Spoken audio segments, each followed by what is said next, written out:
Umar bilang, saya dulu waktu zaman jahiliyah belum masuk Islam, saya pernah bernazar untuk i'tikaf di mana? Di kuburan apa di Masjidil Haram? Di Masjidil Haram. Kata Rasulullah SAW, "Aufi binadrik, tunaikan nazarmu." Tunaikan nazarmu. Jangan tanya, apalagi sedekah, silaturahmi, mereka banyak ibadah.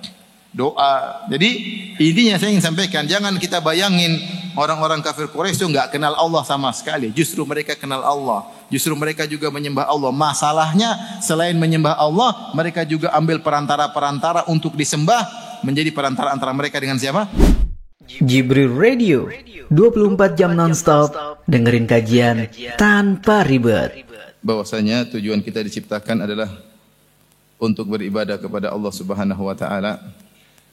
Tujuan kita diciptakanlah untuk beribadah, yaitu bertauhid kepada Allah.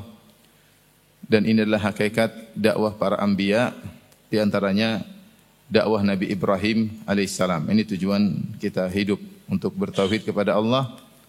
Di antaranya adalah yang dijelaskan oleh Nabi Ibrahim alaihissalam dalam dakwahnya. Kemudian poin yang kedua yang disebutkan oleh beliau dalam muqaddimah, bahwasanya ibadah tersebut, apapun yang dilakukan, ibadah apapun, tidak akan diterima oleh Allah Subhanahu wa taala kecuali kalau bersih dari kesyirikan. Kalau bersih dari kesyirikan. Jika tercampur dengan kesyirikan, maka ibadah tersebut batal. Tauhid tersebut batal. Maka seorang harus berusaha membersihkan ibadahnya dari segala bentuk kesyirikan. Setelah beliau menjelaskan tentang muqaddimah, kemudian beliau menjelaskan tentang 4 kaidah. Kaidah tersebut yang pertama, bahwasanya kaum musyrikin Arab, yaitu Quraisy dan yang sekitarnya, yang didakwahi oleh Nabi SAW, mereka itu mengakui rububiyah Allah Subhanahu wa taala secara global. Mereka mengakui rububiyah Allah, yaitu mengakui Allah sebagai pencipta, dan Allah pemberi rezeki, dan Allah penguasa alam semesta. Dan Allah yang mengatur alam semesta, yaitu mereka mengakui rububiyah. Rububiyah maksudnya itu Allah pencipta, pemilik alam semesta dan pengatur alam semesta. Mereka tidak mensekutukan Allah dalam hal ini. Ini diyakini oleh kaum musyrikin Arab. Kemudian kaidah yang kedua, yaitu sungguhnya mereka itu beribadah kepada selain Allah hanyalah untuk menjadikan sembahan-sembahan mereka sebagai perantara atau pemberi syafaat bagi mereka di sisi Allah. Gampangannya, kalau mereka meyakini yang menciptakan alam semesta hanya Allah, kenapa mereka menyembah kepada selain Allah? Jawabannya, yang mereka sembah selain Allah tersebut, sembahan-sembahan mereka itu adalah sarana atau pemberi syafaat bagi mereka agar mereka lebih dekat dengan Allah Subhanahu wa taala. Nanti akan kita jelasin poin kedua. Poin ketiga, bahwasanya model kesyirikan yang ada di zaman Nabi sallallahu alaihi wasallam, demikian juga model sesembahan-sembahan sangat banyak. Bahwasanya di zaman Nabi yang disembah bukan cuma berhala saja, ada berhala, ada pohon, ada batu, ada nabi, ada malaikat, ada jin, ada wali-wali orang soleh, banyak yang disembah. Karena sebagian orang menyangka yang disembah oleh kaum Quraisy hanyalah berhala. Ternyata orang-orang musyrikin yang ada di zaman Nabi bermacam-macam. Dan semuanya disikapi dengan satu sikap oleh Nabi SAW. Semuanya adalah musyrikin. Kemudian yang keempat, beliau menutup kaidah atau risalah tersebut dengan kaidah yang keempat, bahwasanya sebagian kaum musyrikin zaman sekarang lebih parah daripada kaum musyrikin di zaman Nabi SAW. Dari sisi kaum musyrikin di zaman Nabi SAW, dalam kondisi terdesak mereka ikhlas berdoa kepada Allah. Mereka ikhlas berdoa kepada Allah. Sementara kaum musyrikin zaman sekarang sebaliknya, justru dalam kondisi terdesak malah meminta kepada wali-wali, meminta kepada orang-orang soleh, malah meninggalkan Allah. Dari sisi ini, tidak semua sisi tentunya, tapi dari sisi ini kaum musyrikin di zaman sekarang lebih buruk daripada kaum musyrikin di zaman Nabi sallallahu alaihi wasallam. Ini intisari dari risalah Al-Qawaid Al-Arba'. Tentunya saya tidak akan membacakan perkataan Syekh Muhammad Abdul Wahhab rahimahullah secara keseluruhan, ya, karena akan menjadi panjang. Saya ingin menyampaikan intisarinya. Baik, kita akan bahas satu persatu ya. Dimulai dari muqaddimah yang disampaikan oleh beliau. Beliau mengatakan di antara isi muqaddimah setelah mendoakan para pembaca, beliau berkata, "I'lam arsyadakallah li ta'atihi." Ketahuilah semoga Allah memberi bimbingan kepada engkau menuju kepada ketaatannya. Annal hanifiyata millata Ibrahim an ta'budallaha wahdahu mukhlishan lahuddin. Sungguhnya hanifiyah yaitu agamanya Ibrahim alaihissalam adalah engkau beribadah kepada Allah semata mukhlishan lahuddin, dengan ikhlas kepada Allah Subhanahu wa taala, mengikhlaskan seluruh agama untuk Allah. Wa bidzalika amara Allah jami'an nas wa khalaqahum laha. Dengan sebab itulah hanifiyah itulah Allah memerintahkan seluruh manusia agar bertauhid, dan Allah ciptakan mereka untuk itu. Kama qala ta'ala, "Wa ma khalaqtul jinna wal insa illa liya'budun." Tidaklah aku ciptakan jin dan manusia kecuali untuk beribadah kepada Allah semata. Ini poin pertama dari muqaddimah, yaitu Syekh Muhammad Abdul Wahhab rahimahullah membuka dengan menjelaskan hakikat dakwah Nabi Ibrahim alaihissalam. Karena Nabi Ibrahim alaihissalam kalau kita baca sejarahnya, apa yang diserukan? Diserukan menyerukan kepada tauhid. Dan Allah mengutus Nabi Ibrahim alaihissalam kepada dua kaum. Kaum di Babil, orang-orang yang menyembah berhala-berhala, dan kaum di Syam, yaitu di Harran, yang mereka menyembah benda-benda langit. Maka ketika Nabi Ibrahim di kampungnya di Babilonia, yaitu di Irak, maka dia berhadapan dengan orang yang menyembah berhala-berhala. Di antaranya adalah ayahnya sendiri, sebagaimana kisah yang masyhur. Setelah itu mereka pun ingin membakar Nabi Ibrahim alaihissalam, namun mereka tidak berhasil. Setelah itu Ibrahim alaihissalam meninggalkan negerinya karena mereka tidak ada yang beriman kepada Nabi Ibrahim. Bahkan mereka ingin membunuh Nabi Ibrahim, bahkan dia dimusuhi oleh ayahnya sendiri. Maka mau tidak mau Ibrahim alaihissalam akhirnya terusir dan dia harus pergi meninggalkan kampung halamannya menuju daerah yang lain. Kemudian dia pun pergi ke negeri Syam, daerah Harran, yaitu perbatasan antara Suria dengan Turki. Di sanalah kemudian beliau disebutkan menikah dengan Sarah, dan di sana ternyata beliau berhadapan dengan para penyembah benda-benda langit sebagaimana Allah kisahkan dalam surat Al-An'am ya. Wa kadzalika nuri Ibrahim malakutas samawati wa liyakuna minal muqinin falamma janna alaihi al-lailu ra'a kaukaba, dan seterusnya. Ternyata ada yang menyembah bintang, ternyata ada yang menyembah rembulan, ternyata ada yang menyembah matahari. Maka terjadilah dialog antara Ibrahim dengan para penyembah benda-benda langit tersebut sebagaimana Allah abadikan dalam surat Al-An'am, yang di mana kata Ibnu Katsir rahimahullah taala, kana Ibrahim munadhiran la nadhiran. Ibrahim alaihissalam ketika itu sedang berdiskusi, bukan sedang mencari Tuhan sebagaimana yang dipersangkakan oleh sebagian orang, katanya Ibrahim cari Tuhan. Padahal tidak. Nabi Ibrahim alaihissalam sudah berdakwah sebelumnya di Babil, dan ketika di Harran beliau pun berdakwah, dan namun beliau mendakwahi mereka dalam bentuk diskusi. Beliau berkata kepada para penyembah bintang, tatkala bintang muncul, qala hadza rabbi, sebagian ahli tafsir mengatakan beliau seakan-akan berkata, apakah ini Tuhanku bintang? Ya.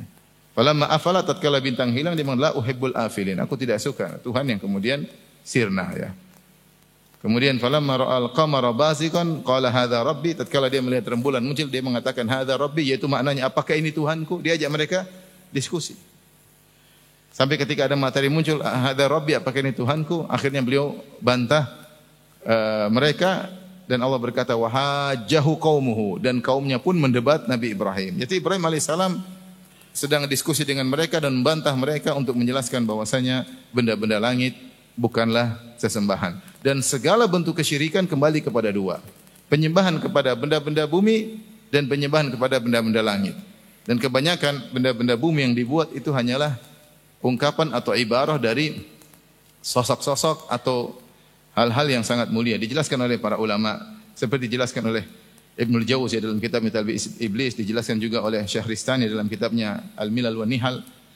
Orang-orang bikin patung itu, ada dua kemungkinan. Mereka membuat patung-patung tersebut sebagai simbol-simbol dari orang-orang soleh, sehingga mereka ungkapkan dalam bentuk-bentuk patung, sebagaimana sejak zaman kaum Nabi Nuh, yang di mana orang soleh meninggal dunia, lantas mereka buat patung-patung dengan nama orang-orang soleh tersebut. Sehingga lama-lama benda-benda tersebut diibadahi sebagai simbol dari orang-orang soleh. Seperti sebagian orang-orang yang membuat patung Siddhartha Gautama atau patung Isa bin Maryam untuk disembah. Bukan patungnya, tetapi itu adalah hakikat atau simbol dari orang-orang soleh yang mereka ibadahi. Bukan patungnya, karena patungnya mereka tahu hanyalah benda mati yang mereka pahat, yang mereka susun, yang mereka cetak. Ya. Mereka tahu itu bukanlah bukanlah Tuhan yang dimaksud, tapi itu hanyalah simbol. Atau yang kedua, benda-benda patung-patung yang mereka sembah tersebut hanyalah simbol dari benda-benda langit yang mereka meyakini benda-benda langit tersebut memiliki kemampuan untuk ikut mengatur alam semesta, dan inilah warisan dari pemahaman atau disebarkan oleh orang-orang filsafat yang mereka meyakini bahwa benda-benda langit ini punya ruh, dan gerakan-gerakan benda-benda langit tersebut memiliki pengaruh dalam kehidupan dunia. Oleh karena sebagian orang musyrikin mereka membuat berhala yang merupakan ungkapan dari benda-benda langit tertentu. Kemudian berhala tersebut mereka sembah, patung tersebut mereka sembah sebagai simbol dari benda-benda langit, karena benda-benda langit tersebut diyakini memiliki ruh-ruh yang mulia. Ya. Sampai sebagian tokoh-tokoh Islam terjerumus dalam hal ini. Contoh Ibnu Sina. Ibnu Sina ketika menafsirkan firman Allah Subhanahu wa taala, "Wa yahmilu 'arsya rabbika fawqahum yawma idzin tsamaniyah." Dan pada hari tersebut arsy Allah akan dipikul oleh 8 malaikat. Kata dia yang benar atau yang lebih tepat, 8 malaikat yang dimaksud adalah aflak, yaitu planet-planet. Jadi dia menafsirkan malaikat-malaikat yang mengangkat arsy Allah dengan planet-planet. Kenapa? Karena dia meyakini planet ada ruhnya. Planet ada ruhnya. Itu ini penafsiran yang ngawur ya. Sampai sebagian ulama di antara mereka juga menulis buku Mukhatabatun Nujum, yaitu berbicara dengan bintang-bintang, karena mereka meyakini bintang-bintang memiliki apa? Ruh-ruh, dan itulah yang diyakini oleh Ibnu Sina, kemudian Al-Farabi, yang itu adalah warisan filsafat dari Plotinus ya, salah seorang tokoh filsafat Yunani yang tinggal di Mesir. Tapi intinya sumber kesyirikan dua, penyembahan terhadap benda-benda bumi dan penyembahan terhadap benda-benda langit. Dan kedua sumber kesyirikan tersebut dihadapi oleh Nabi Ibrahim alaihissalam. Ibrahim membantah para penyembah benda-benda bumi, dan Ibrahim membantah alaihissalam para penyembah benda-benda langit. Nah, agama Ibrahim inilah tauhid yang Nabi disuruh untuk mengikuti agama Ibrahim. Anittabi' millata Ibrahim hanifa. Kata Allah memerintahkan kepada Nabi Muhammad, ikutilah agama Ibrahim yang hanif. Hanif itu maksudnya condong kepada tauhid, jauh dari kesyirikan. Jadi Nabi Ibrahim, Nabi Muhammad SAW disuruh mengikuti agamanya siapa? Nabi Ibrahim. Karena Nabi Ibrahim isinya tauhid, dakwah tauhid. Bayangkan Ibrahim alaihissalam sendirian. Ketika beliau di Babel, dia dimusuhi. Ketika beliau ditangkap untuk dibakar, tidak ada, beliau sendirian, tidak ada yang menolong beliau. Demikian juga ketika beliau berjalan di Mesir bersama istrinya Sarah. Dari Haran, dari Syam, kemudian berjalan menuju Mesir, ada suatu keperluan lewat Mesir. Kemudian Ibrahim berkata, "Wahai Sarah, kalau mereka bertanya kepadaku siapa engkau, aku akan berkata engkau adalah ukhti, fala tukadzibini, jangan kau dustakan aku. Karena la a'lam ala wajhil ard musliman ghairi wa ghairak. Karena aku tidak tahu ada seorang muslim pun di atas bumi ini, maksudnya di negeri Mesir, kecuali saya dan kamu." Bayangkan. Tidak ada orang Islam kecuali saya dan kamu. Ibrahim alaihissalam meskipun sendirian dia tetap berdakwah tauhid. Meskipun satu negeri semuanya memusuhinya, dia tetap mendakwakan siapa? Mendakwakan apa? Tauhid. Ini ketegaran luar biasa. Ketegaran luar biasa. Demikian sebagian para nabi tidak ada pengikutnya. Nabi Isa alaihissalam mendakwakan tauhid, pengikutnya 12 orang, lari ke sana ke sini, dikejar-kejar sampai akhirnya ditangkap dan disalib, dianggap oleh mereka. Tapi dia tidak bisa apa-apa. Apakah dia merubah dakwahnya? Dia tidak merubah dakwahnya. Tetap yang diseru adalah apa? Tauhid. Oleh karenanya terkadang ketika seorang merasa bersendiri di tengah-tengah tradisi yang mungkin menyerempet pada kesyirikan atau menyerempet kepada kebidaan, menyerempet kepada kemaksiatan, dia bertahan, bersabar. Dia ingat bahwasanya para nabi dahulu ada juga yang seperti itu. Ada yang bersendirian. Saya bayangkan bagaimana Nabi Ibrahim alaihissalam sampai istrinya mengatakan, "Wahai Sarah, saya tidak tahu seorang pun di atas negeri ini yang muslim kecuali saya dan apa? Dan engkau. Tidak ada orang lain. Kita berdua aja yang muslim, yang lain semuanya kafir. Yang lain semuanya kafir." Bagaimana Nabi SAW bercerita, wan nabiyya wa laisa ma'ahu ahad. Ada seorang nabi di padang mahsyar nanti berjalan sendiri. Kenapa? Tidak ada pengikutnya sama sekali. Antum ingat Nabi Nuh alaihissalam berdakwah 950 tahun. Wa ma amana ma'ahu illa qalil. Tidak ada yang beriman kecuali cuma sedikit. Pendapat paling banyak 80 orang. 80 orang selama 950 tahun berdakwah. Terkadang kita ini goyah. Kenapa? Karena kita merasa sedikit, merasa sendiri. Lihat orang rame-rame maksiat, lihat orang rame-rame terjerumus dalam bid'ah, rame-rame orang melakukan tradisi kesyirikan, kemudian kita pun ikut-ikutan. Jangan. Nabi Ibrahim dulu sendirian pun dia tetap apa?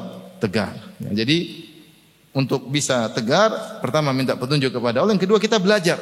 Kita belajar bahwasanya hakikat tauhid seperti ini. Tidak beribadah kecuali hanya kepada Allah Subhanahu wa taala. Dan kenapa Syekh Muhammad Abdul Wahhab rahimahullahu taala menyebut tentang sosok Ibrahim, dan demikian juga sebagaimana Allah menyuruh Nabi Muhammad sallallahu alaihi wasallam mengikuti sosok Nabi Ibrahim, bukan nabi-nabi sebelumnya. Anittabi' millata Ibrahim hanifah. Padahal sebelum Nabi Ibrahim banyak nabi-nabi yang sebelumnya, dari Nabi Nuh, nabi-nabi sampai Nabi Ibrahim. Ibrahim cukup jauh sebelumnya banyak nabi-nabi yang lain. Karena Nabi Ibrahim alaihissalam adalah nenek moyang dari Yahudi, dari Nasrani, dari Islam, dari Quraisy yang dihadapi oleh Nabi di negeri tersebut, semuanya kembali kepada Ibrahim alaihissalam. Jadi Ibrahim adalah sosok yang diagungkan oleh mereka semua. Ibrahim alaihissalam menikah dengan Sarah, menikah dengan Hajar. Dari Sarah punya anak namanya Yakub, Ishak. Dari Ishak punya anak namanya siapa ya? Yakub. Dari Yakub Bani Israel. Dari Bani Israel Yahudi Nasara. Semua Yahudi Nasara kembali kepada Nabi Ibrahim alaihissalam. Kemudian juga Nabi Ibrahim alaihissalam menikah dengan Hajar, maka Hajar punya anak Ismail. Dari Ismail keturunannya Nabi Muhammad sallallahu alaihi wasallam. Dari Ismail keturunannya Quraisy. Dari Ismail keturunan apa? Quraisy. Seluruh Quraisy keturunan Nabi Ismail bin Ibrahim. Dan di antara Quraisy Nabi Muhammad sallallahu alaihi wasallam. Di antara Quraisy Abu Jahal, Al-Walid bin Mughirah, ya, dan tokoh-tokoh kesyirikan yang ada. Sehingga Nasara, Yahudi, kaum muslimin, Quraisy semuanya mengagungkan siapa? Ibrahim alaihissalam. Oleh karenanya Allah sering menyebutkan Nabi Ibrahim dalam Al-Quran untuk menjelaskan Ibrahim tidak seperti kalian. Ibrahim itu seperti yang dibawa oleh Nabi Muhammad SAW. Ma kana Ibrahimu Yahudiyan wala Nasraniyan walakin kana hanifan muslima wa ma kana minal musyrikin. Ibrahim tidak pernah Yahudi, tidak pernah Nasrani, tapi dia Islam dan dia tidak pernah syirik, tidak pernah Quraisy syirik. Allah bantah tiga kelompok yang lainnya dan Allah menetapkan Islam. Faham? Jadi Ibrahim di bawahnya ada siapa? Ada Yahudi, ada Nasrani, ada musyrikin Quraisy, ada Muhammad sallallahu alaihi wasallam, ada Islam. Yang tiga-tiganya Allah bantah. Maka na Ibrahimu Yahudiyan, Ibrahim bukan Yahudi. Wala Nasraniyan, bukan juga apa? Nasrani. Walakin kana hanifan muslimah, tetapi muslim, ikut sebagaimana ajaran yang diikuti atau dibawakan oleh Nabi Muhammad sallallahu alaihi wasallam. Wa ma kana minal musyrikin, dan dia tidak pernah syirik, tidak pernah seperti Abu Jahal, Abu Lahab dan abu-abu lainnya. Tidak pernah. Itulah kenapa disebut Nabi Ibrahim, karena dialah sosok yang dikagumi oleh seluruh penganut agama atau mayoritas penganut agama di zaman dakwah Nabi sallallahu alaihi wasallam. Dan sampai sekarang Nabi Ibrahim tetap diakui. Oleh karenanya mulailah muncul orang-orang liberal yang ingin menghilangkan gap antara tauhid dengan syirik dengan mengatakan kita menuju kepada agama Ibrahimiyah. Untuk apa? Menunjukkan bahwa sudahlah kita ini sama aja sebenarnya, karena nenek moyang kita sama. Ya benar, nenek moyang sama tapi agamanya berbeda. Bukankah Allah yang membedakan? Allah bilang Ibrahim bukan Yahudi, bukan Nasrani, bukan musyrik, tapi dia muslim. Kemudian datang orang liberal, enggak, kita sama semuanya. Ya benar ya, sama nenek moyang iya, tapi agama berbeda. Baik. Kemudian pada kaidah yang kedua, beliau menjelaskan bahwasanya yang disuruh oleh Nabi Ibrahim adalah tauhid, dan tauhid atau ibadah tidak bisa sah kalau dikotori dengan kesyirikan. Beliau berkata, kata Syekh Muhammad Abdul Wahhab rahimahullah taala pada poin kedua dalam muqaddimah, fa idza arafta anna Allah khalaqaka li ibadatihi, jika engkau tahu bahwasanya Allah menciptakan engkau untuk beribadah kepadanya, fa'lam annal ibadata la tusamma ibadatan illa ma tauhid, ketahuilah ibadah itu tidak bakalan disebut dengan ibadah kecuali jika disertai dengan tauhid. Kama anna salata la tusamma salatan illa ma'at taharah. Sebagaimana salat tidak disebut dengan salat kecuali dibangun di atas bersuci, di atas taharah. Fa idza dakhala syirku fil ibadati fasadat. Jika syirik masuk dalam ibadah maka rusak. Kal hadath idza dakhala fit taharah. Sebagaimana kalau orang batal berhadath ketika kena taharah maka taharahnya batal.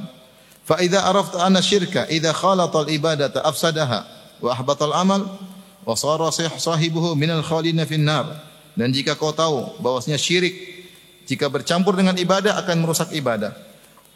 Dan syirik maksudnya syirik akbar. Kalau syirik akbar masuk kepada seorang maka amalnya seluruhnya gugur dan pelaku kesyirikan tersebut menjadi orang yang kekal dalam neraka jahanam. Arafta anna ahamma ma 'alaika ma'rifatu dzalik.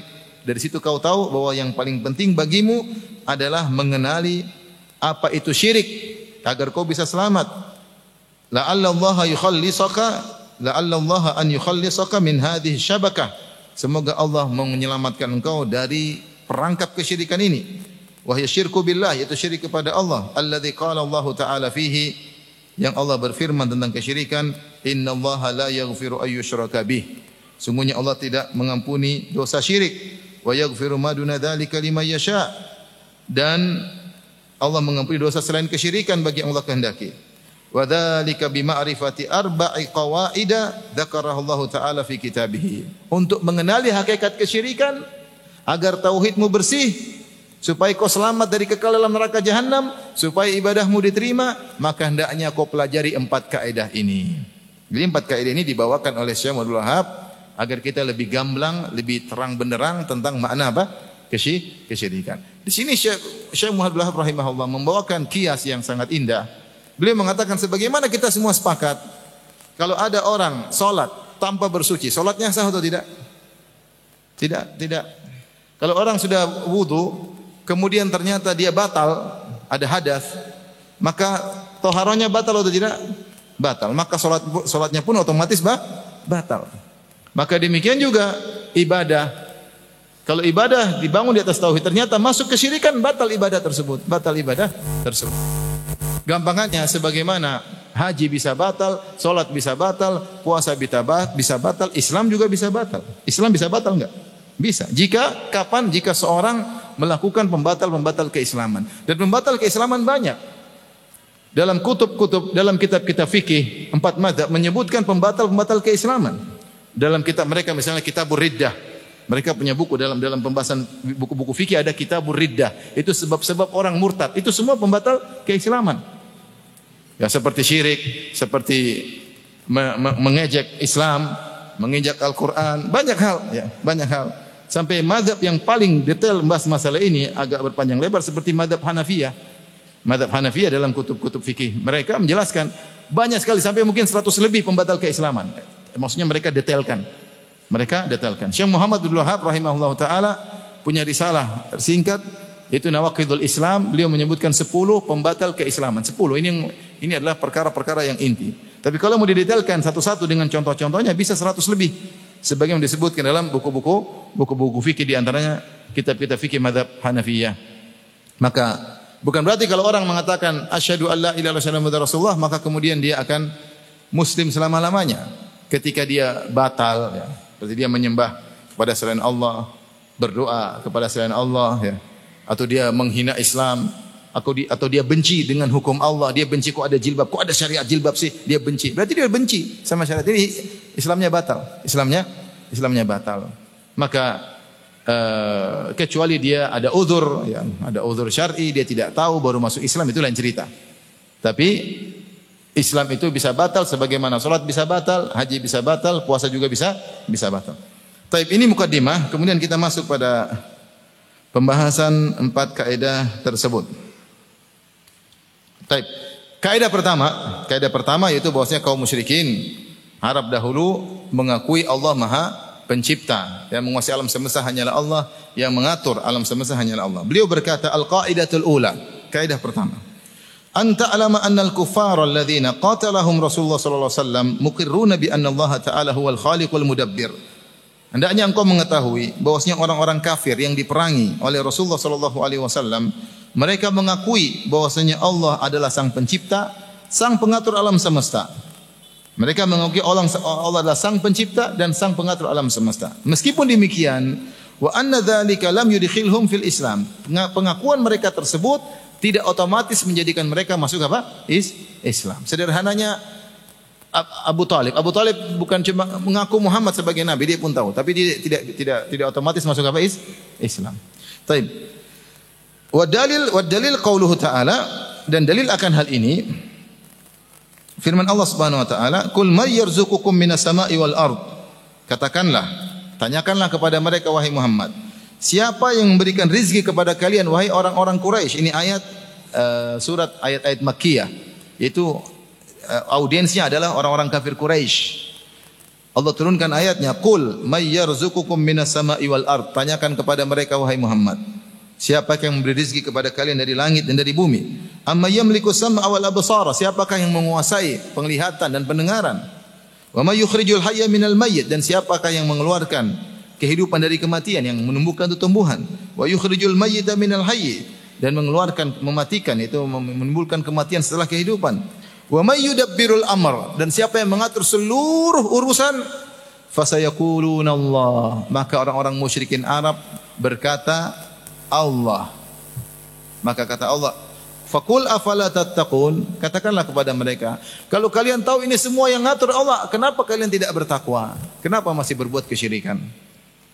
Ini dalil akan hal ini banyak yang menunjukkan bahwasanya orang-orang musyrikin Arab jahiliyah dahulu mengakui Allah adalah sang pencipta dan Allah adalah sang pengatur alam semesta. Taib. Saya sebutkan beberapa sisi pendalilan terkait dengan kaidah pertama.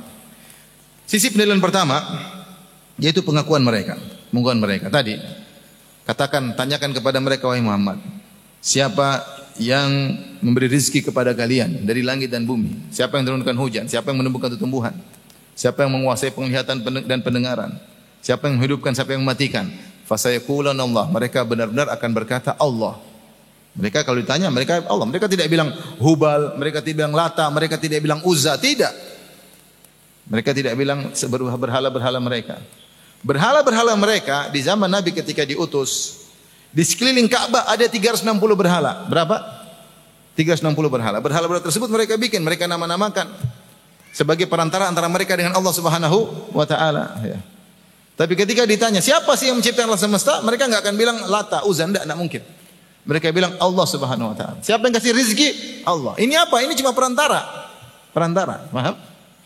Baik, ayat berikutnya Allah berfirman, "Wala in sa'altahum man khalaqas samawati wal ard la yaqulunna Allah." Kalau engkau bertanya kepada mereka, siapa yang menciptakan langit dan bumi, dalam surat Luqman ayat 25, jika engkau bertanya kepada mereka, siapa yang menciptakan langit dan bumi, la yaqulunna Allah. Perhatikan di sini, Allah membawa dengan lam taukid dan nun taukid. Kalau kita artikan dalam bahasa Indonesia, sungguh-sungguh benar-benar yang menciptakan langit dan bumi adalah Allah. Tanpa ragu-ragu mereka mengatakan demikian. Paham?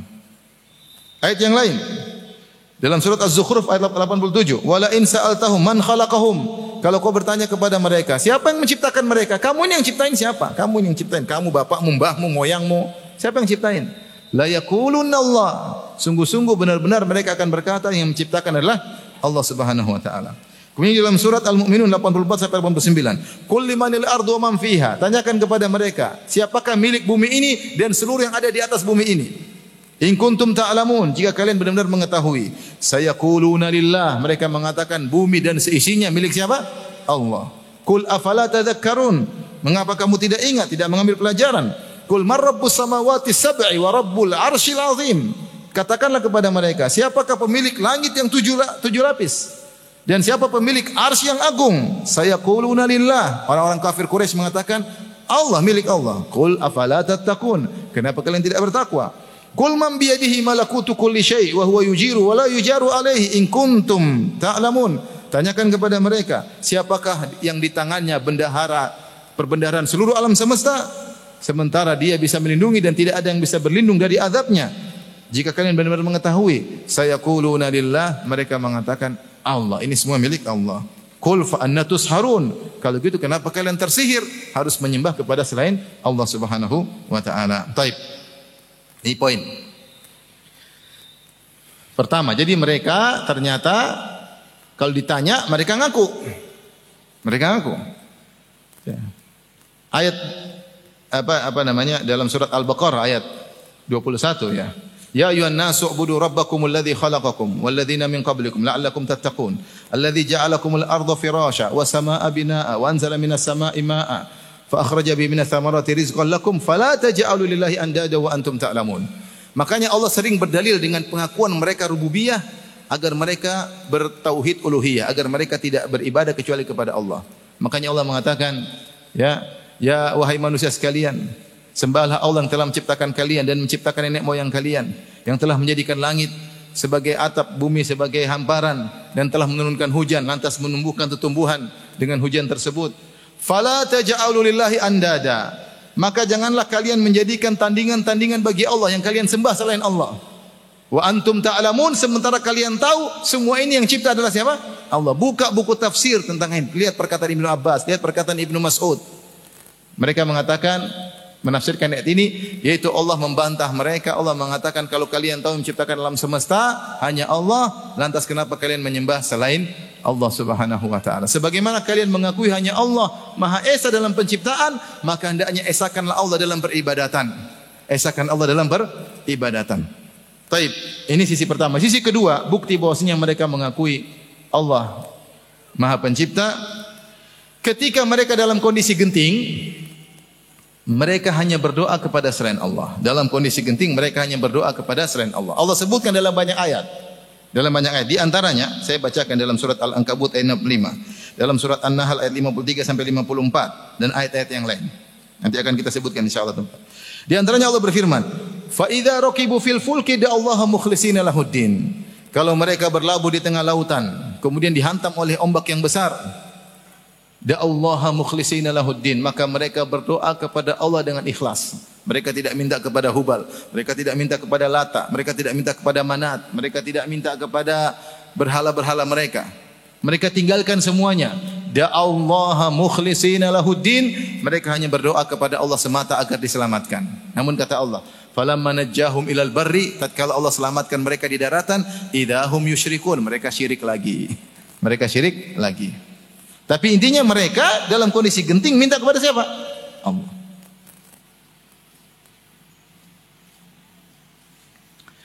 Praktek akan hal ini, saya sebutkan prakteknya. Prakteknya sejak zaman Abdul Muttalib. Abdul Muttalib, waktu Abraha datang menyerang, dia berdoa kepada siapa? Ikhwan, Abdul Muttalib ketika dia diserang oleh Abraha, Abraha ingin datang dengan tentara bergajahnya. Dia membawa gajah, ada yang bilang 8 ekor, ada yang bilang 12 ekor. Kenapa Abraha bawa gajah begitu banyak? Dengan dia bawa rantai, dia ingin mengelilingi Ka'bah dengan rantai, kemudian mencongkel sekali congkel. Jadi bukan diruntuhkan, pengen apa? Dicongkel dengan gajah-gajah tersebut. Sebagian orang-orang Arab ingin melawan namun tidak kuasa karena gajah tersebut terlatih. Namun akhirnya Allah tahan gajah-gajah tersebut sehingga tidak bisa masuk. Kenapa? Di antara sebabnya Abdul Muttalib, kakek Nabi SAW, datang kemudian pergi ke depan Ka'bah, kemudian dia berdoa kepada Allah Subhanahu wa taala, ya. Dalam syairnya yang terkenal dia berkata, ya Rabbi innal abda ya'mna rahlahu famna rihalak la yaghlibanna salibuhum. Kata dia, ya Allah, ya, sebagaimana seorang hamba membela rumahnya, maka engkau jagalah Ka'bahmu. Dia berdoa kepada siapa? Allah. Di sekeliling Ka'bah ada 360 berhala. Dalam kondisi genting, Abdul Muttalib berdoa kepada siapa? Allah. Padahal Abdul Muttalib musyrik. Di antara dalil dia musyrik, ketika Abu Talib akan meninggal dunia, dia ingin bertauhid. Nabi datang dalam Sahih Bukhari. Rasulullah berkata, ya ammi qul la ilaha illallah kalimatan uhaju laka biha indallah. Wahai pamanku, ucapkan la ilaha illallah. Kalau kau bilang la ilaha illallah, aku akan bela engkau pada hari kiamat kelak. Kata para ulama, atau seandainya Abdul Muttalib ini masuk Islam, Abu Talib masuk Islam, mungkin dia lebih hebat daripada Abu Bakar dan Umar, mungkin. Luar biasa jasa dia kepada Nabi SAW. Sampai Ibnu Katsir ketika menyebutkan tentang biografi Abu Talib dalam Al-Bidayah wa Nihayah, dia mengatakan, seandainya Allah tidak melarang untuk mendoakan engkau, aku akan doakan engkau. Saking besar jasanya kepada siapa? Nabi Muhammad. Yang ngurus dia masih kecil siapa? Rasulullah SAW. Yang bela mati-matian siapa? Rasulullah. Yang bela Abu Talib, bela Nabi SAW. Maka Nabi di akhir hayat Abu Talib, Nabi dakwahi dia. Pamanku ucapkan la ilaha illallah, aku akan bilang engkau pada hari kiamat kelak. Situ ada Abu Jahal dan Abdullah bin Umayyah, keduanya orang-orang kafir, mereka provokator ketika itu. Abu Talib berkata, "Ya Abu Talib, atarghabu an millati Abdul Muttalib?" Satu perkataan saja. Wahai Abu Talib, apakah engkau benci dengan agama bapakmu? Selesai. Bapaknya siapa maksudnya? Abdul Muttalib. Abu Talib kan Abu Talib bin Abdul Muttalib. Jadi Abdul Muttalib musyrik atau muslim? Musyrik. Makanya karena dia juga menyembah berhala, melakukan kesyirikan, maka Abu Jahal berdalil dengan Abdul Muttalib untuk untuk mempertahankan Abu Talib agar tetap musyrik. Maka dia bilang, "Wahai Abu Talib, apakah kau benci dengan agama bapakmu Abdul Muttalib?" Akhirnya Abu Talib tidak mau mengucapkan la ilaha illallah agar dia bertahan dengan tradisi bapaknya, yaitu Abdul Muttalib. Yang itu sampaikan Abdul Muttalib musyrik. Tetapi ketika Abraha datang, dia berdoa kepada siapa? Dia berdoa kepada Allah. Tidak berdoa kepada selain Allah Subhanahu wa taala. Ini contoh. Contoh lagi, Abu Jahal. Abu Jahal musyrik atau tidak? Atau setengah-setengah liberal? Abu Jahal musyrik jelas. Musyrik Abu Jahal. Gembongnya kesyirikan, bosnya kesyirikan. Fir'aun hadhil ummah, Fir'aunnya umat ini. Ketika dalam kondisi terdesak, dia berdoa kepada siapa? Kepada Allah. Allah turunkan firman-Nya dalam surat Al-Anfal, "In tastaftihu faqad ja'akumul fath." Jika kalian minta keputusan, sungguh telah datang keputusan. Antum baca tafsir ayat ini. Riwayat yang Hasan, Abu Jahal ketika mau perang Badar, maka dia berdoa kepada Allah. Dia berkata, "Allahumma ayyuna aqta'u lirahim wa ja'ana bima lam na'rif fa ahinhul ghadata." Ya Allah, aku atau Muhammad yang lebih memutuskan silaturahmi dan mendatangkan kepada kami dengan perkara-perkara yang kami tidak ketahui sebelumnya, maka binasakanlah dia pada hari ini. Rasulullah juga berdoa. Jadi Rasulullah berdoa kepada Allah. Abu Jahal, doa Rasulullah jelas dalam hadis. Kata Rasulullah SAW, "Allahumma anjis wa'dak, Allahumma intahlik hadhil isabah falan tu'bad." Rasulullah angkat tangannya, "Ya Allah, wujudkanlah janjimu ya Allah. Ya Allah, kalau kami binasa pada hari ini, kau tidak akan disembah." Karena Abu Jahal bawa 1000 orang, Rasulullah cuma 315-an. Kata Rasulullah, "Ya Allah, wujudkanlah janjimu. Ya Allah, jika kami binasa kau binasakan kami, maka kau tidak akan disembah." Allah abadikan dalam firman-Nya, "Istastaghithuna rabbakum fastajaba lakum anni mumiddukum bi alfin minal malaikati murdifin." Ya, ketika kalian beristighatsah, Nabi minta kepada siapa? Allah. Ternyata Abu Jahal juga begini, sama-sama.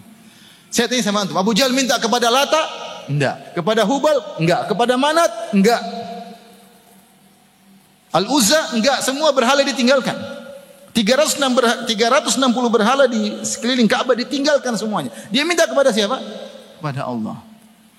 Allahumma, dia berdoa, ya Allah, ayyuna aqta'u lirrahim wa atana bima lam na'rif ahnil ghadat. Ya Allah, siapa di antara kami yang memutuskan silaturahmi? Karena dia menganggap Muhammad itu bikin putus silaturahmi. Karena Muhammad datang, Quraisy ribut. Ya atau tidak?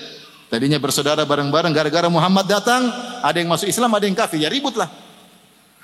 Fa idahum fariqani yahtasimun. Maka jadilah mereka dua kelompok yang saling bermusuhan. Jadi Muhammad dituduh memutuskan silaturahmi. Maka Abu Jahal berdalil dengan hal ini agar Muhammad dibinasakan oleh Allah. Ya Allah, siapa di antara kami memutusin silaturahmi? Yang bikin bid'ah datang dengan ajaran baru. Muhammad dituduh bawa ajaran apa? Baru. Padahal Rasulullah bawa ajaran Nabi Ibrahim. Kamu yang baru. Allah kabulkan permohonan Abu Jahal. Dikabulkan enggak? Dikabulkan. Yang memutuskan silaturahmi bukan Muhammad. Yang memutuskan silaturahmi siapa? Abu Jahal. Yang bawa ajaran baru bukan Muhammad. Muhammad bawa ajaran lama. Ajarannya Ibrahim alaihissalam. Yang bawa ajaran baru Abu Jahal. Maka mati. Dikabulkan. Kata Allah, "In tastaftihu faqad ja'akumul fathu." Jika kalian meminta keputusan kepada Allah, telah datang keputusan, yaitu kau tewas. Abu Jahal tewas. Ini contoh dalam kondisi terdesak Abu Jahal, gembongnya musyrik. Minta kepada siapa? Allah. Di antara juga dilakukan hal ini kisah Ikrimah bin Abi Jahal, anaknya. Ikrimah bin Abi Jahal setelah ayahnya meninggal, dia dendam kepada Nabi sallallahu alaihi wasallam. Dia dendam. Dan dia ingin bunuh Nabi sallallahu alaihi wasallam. Maka dalam peperangan dia ikut, perang Uhud dia ikut, perang Khandaq dia ikut. Sampai ketika Fatu Makkah, ketika Rasulullah SAW menaklukkan Mekah, banyak orang masuk Islam, orang kafir banyak masuk Islam. Ikrimah diajak masuk Islam, dia enggak mau. Secara gampang bahasanya dia berkata begini, kalau satu dunia semua muslim, saya tetap kafir, saya enggak mau. Kalau satu dunia semua apa? Islam. Karena dia jengkel, dendam, bapaknya dibunuh. Biasa, seorang cinta kepada ayahnya. Akhirnya dia pergi naik kapal menuju lautan. Datang dalam riwayat yang hasan kalau tidak salah ya. Maka ketika dia naik kapal, maka datanglah ombak yang besar mengambingkan dia ya. Maka dia bersama orang-orang yang lain ya. Maka Ikrimah ketika itu berkata, dia berdoa. Allahumma, dia berdoa kepada Allah. Allahumma inna laka alayya ahdan. Ya Allah, saya janji sama engkau ya Allah. In anta afaitani mimma ana fi. Kalau kau selamatkan aku dalam gelombang atau lautan yang begitu bahaya ini, aku bisa selamat. Ati Muhammadan fa'adha yadi fi yadihi fala ajidannahu afuwan kariman. Kalau saya selamat, kalau engkau selamatkan ya Allah, aku akan datang kepada Muhammad dan aku akan meletakkan tanganku di atas tangannya dan aku akan dapati dia adalah seorang yang pemaaf dan mulia. Akhirnya Allah selamatin dia. Ketika dia berdoa, statusnya musyrik atau sudah Islam? Masih musyrik. Berdoanya kepada siapa? Kepada Allah. Tidak Lata, tidak Hubal, tidak Uzzah, enggak. Jadi ini di antara dalil bahwasanya kaum musyrikin Arab dahulu mereka mengakui Allah Maha Pencipta alam semesta. Makanya Ikrimah tahu yang ngatur ombak besar, yang ngatur siapa? Allah. Yang mengatur lautan siapa? Allah. Makanya dia minta kepada siapa? Allah. Abu Jahal pun tahu, Abdul Muttalib pun tahu. Jadi mereka tahu bahwasanya Allah pencipta mereka. Gampangannya sederhana. Kenapa mereka mengakui Allah pencipta mereka? Karena nenek moyang mereka Ismail bin Ibrahim yang bikin Ka'bah. Nah, mereka keturunan semua Quraisy, Abu Jahal, Abu Lahab, Walid bin Mughirah, Utbah bin Rabi'ah, Syaibah bin Rabi'ah, Uqbah bin Abi Mu'aid, semua. Siapa lagi majikannya Bilal? Siapa namanya? Umayyah bin Khalaf.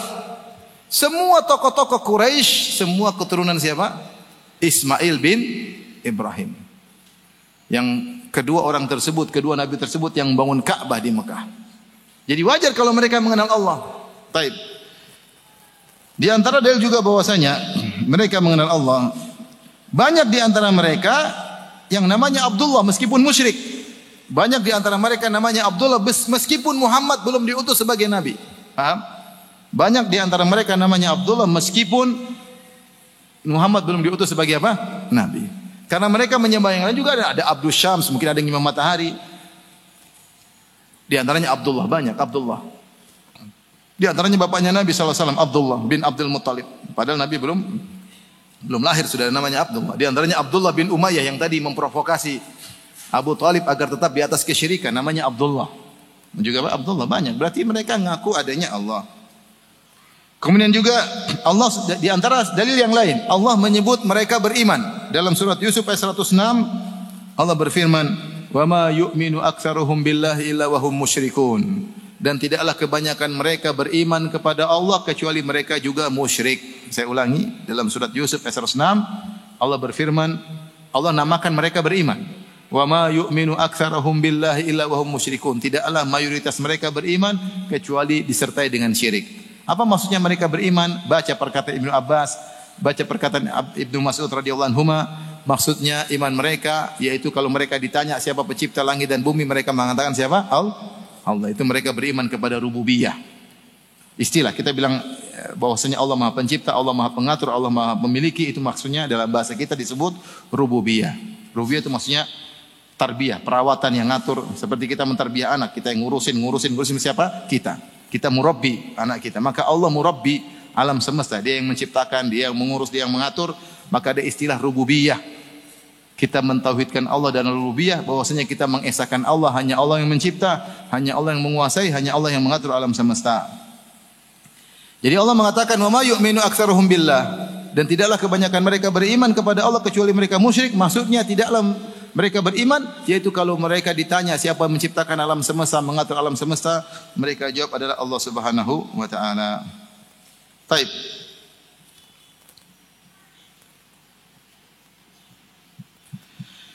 Di antara dalil bahwasanya mereka percaya kepada Allah. Ini perhatikan, mereka juga beribadah kepada Allah. Orang musyrikin juga beribadah kepada Allah. Dan dalil akan hal ini sangat banyak. Siapa yang pelajari sirah, mereka ngerti bahwasanya orang musyrikin juga beribadah kepada Allah. Di antara kebiasaan mereka adalah haji dan umrah. Antum aja belum haji, Abu Jahal sudah haji. Di antara kebiasaan mereka haji dan umrah. Nabi, antum baca sirah, setiap bulan-bulan Zulhijjah Nabi datang ke Mina mendakwahi orang-orang Quraisy yang datang berhaji. Mendakwahi orang-orang Arab yang datang dari jauh, mereka musyrik. Nabi datangi mereka satu persatu. Nabi dakwahi mereka. Orang-orang Quraisy juga dulu berhaji. Makanya dalam hadis yang sahih, di antara penjagaan Allah terhadap Nabi SAW, Nabi waktu belum jadi Nabi, ada seorang sahabat yang dicerita tentang masa lalunya ketika masih musyrik. Lagi hajian dia mendapati Rasulullah SAW kok wukuf di Arafah. Maka dia berkata, kenapa Muhammad ini? Dia kan Quraisy. Orang-orang Quraisy kalau hajian, wukufnya di Muzdalifah, bukan di Arafah. Yang wukuf di Arafah suku Arab lainnya. Kenapa mereka tidak mau wukuf di Arafah? Karena Arafah itu tanah halal, Muzdalifah tanah haram. Paham? Tanah suci. Arafah tanah halal. Dan orang-orang Quraisy mengatakan kami penghuni asli tanah haram, enggak mau kami keluar ke tanah halal dalam beribadah. Paham? Sehingga ketika wukuf, mereka wukufnya di mana? Muzdalifah. Semua Quraisy, dan Muhammad Quraisy atau bukan? Quraisy. Ternyata Muhammad nyeleneh. Rasulullah SAW wukufnya sama orang-orang suku lain di Arafah. Kata para ulama, karena Allah ingin menjaga Rasulullah. Meskipun dia belum jadi Nabi ketika itu. Rasulullah belum jadi Nabi, masih kecil gitu. Atau belum jadi Nabi. Ternyata dia hajian dan dia wukufnya di Arafah, tidak di Muzdalifah. Jadi mereka haji. Mereka umrah, mereka sering umrah. Suatu hari Rasulullah SAW sedang tawaf di Ka'bah, maka Rasulullah mendengar dalam Sahih Muslim orang-orang musyrikin Arab tawaf sambil bertalbiyah, labbaik Allahumma labbaik. Antum aja belum pernah. Labbaik la syarika laka labbaik. Ketika mereka talbiyah sampai di situ, Rasulullah SAW berkata, wailakum qad cukup, jangan tambahin lagi karena maknanya indah. Ya Allah, kami penuhi panggilanmu ya Allah. Ya Allah, tidak ada sekutu bagimu. Namun ternyata mereka tambah, illa syarikan huwa lak tamlikuhu wa malak, kecuali sekutu yang kau kuasai. Artinya, ya Allah, tidak ada sekutu bagimu, tidak ada syirik bagimu kecuali syirik yang kau izinkan. Jadi mereka bertalbiyah juga. Mereka umrah, mereka tawaf, mereka hajian. Mereka sa'i. Ya. Allah berfirman, inna safa wal marwata min sya'rillah. Faman hajjal baita wa i'tamara fala junah alaihi ayyat tawafa bihima. Kata Allah, siapa yang melewati Safa dan Marwa, tidak mengapa mereka melewati Safa dan Marwa. Ayat ini kalau kita baca tafsirnya, ternyata di Safa dan Marwa itu ada dua berhala, satu namanya Isaf, satu namanya Na'ilah. Isaf dan Na'ilah ini adalah dua orang Arab dari kabilah Jurhum. Sebelum Mekah dikuasai oleh Quraisy. Jurhum dulu, baru kabilah Khuza'ah, baru kemudian Quraisy. Karena ketika Nabi Ismail meninggal dunia, kekuasaannya diambil oleh kabilah istrinya. Istrinya yang menguasai Ka'bah yaitu kabilah Jurhum. Setelah itu kabilah Jurhum diusir oleh kabilah Khuza'ah. Setelah Khuza'ah kemudian dikuasai oleh Quraisy. Kakek buyutnya Nabi itu Qusay bin Kilab Al-Qurashi. Taib. Jadi Isab dan Na'ilah ini dua pemuda-pemudi yang jatuh cinta. Kemudian mereka berzina di dalam Ka'bah. Ketika mereka berzina, Allah rubah mereka menjadi patung seperti sangkuriang atau maling kundang. Maling kundang ya. Menurut cerita kita, cerita rakyat. Jadi mereka dirubah menjadi dua patung dalam Ka'bah. Akhirnya patung tersebut ditaruh di luar oleh orang-orang Arab waktu itu supaya pelajaran, jangan nakal nanti jadi kayak begini. Dikeluarkanlah patung mereka. Lama-lama berjalan dengan waktu, malah disembah. Ini patung untuk dijadikan sebagai pelajaran, lama-lama disembah. Akhirnya orang kalau sa'i Safa dan Marwah ngusap ini berhala, ngusap berhala. Sehingga ketika orang umrah mau sa'i ragu karena ada berhala di situ. Maka Allah mengatakan tidak jadi masalah. Yang penting tidak ngusap isaf dan apa? Nailah. Paham? Jadi mereka juga tawaf, mereka juga umrah, mereka juga sa'i. Paham atau tidak? Apakah orang-orang Quraisy dulu puasa? Mereka puasa. Lihat dalam hadis-hadis yang sahih. Di antaranya mereka puasa Asyura. Asyura itu dipuasai oleh Yahudi, dipuasai juga oleh orang Quraisy. Bahkan mereka mengganti kiswah Ka'bah di hari Asyura. Bahwasanya Asyura ya dikagungkan oleh orang Quraisy, dalam hadis disebutkan. Mereka juga berpuasa pada hari Asyura. Mereka puasa. Apakah mereka i'tikaf? Mereka juga i'tikaf. Bukankah Umar bin Khattab pernah bertanya kepada Nabi, "Ya Rasulullah, kuntu nadartu fil jahiliyah an a'takifa fil masjidil haram lailan." Ya Rasulullah, dulu waktu saya masih jahiliyah, saya pernah bernazar untuk i'tikaf di Masjidil Haram. Bayangkan. Masih jahiliyah, paham? Umar bilang, saya dulu waktu zaman jahiliyah, belum masuk Islam, saya pernah bernazar untuk i'tikaf di mana? Di kuburan apa di Masjidil Haram? Di Masjidil Haram. Kata Rasulullah SAW, "Aufi binadrik," tunaikan nazarmu. Tunaikan nazarmu. Jangan tanya, apalagi sedekah, silaturahmi, mereka banyak ibadah. Doa. Jadi intinya saya ingin sampaikan, jangan kita bayangin orang-orang kafir Quraisy itu enggak kenal Allah sama sekali. Justru mereka kenal Allah. Justru mereka juga menyembah Allah. Masalahnya selain menyembah Allah, mereka juga ambil perantara-perantara untuk disembah, menjadi perantara antara mereka dengan siapa? Allah. Taib, kita lanjutkan. Tadi kaidah pertama, sekarang kaidah kedua.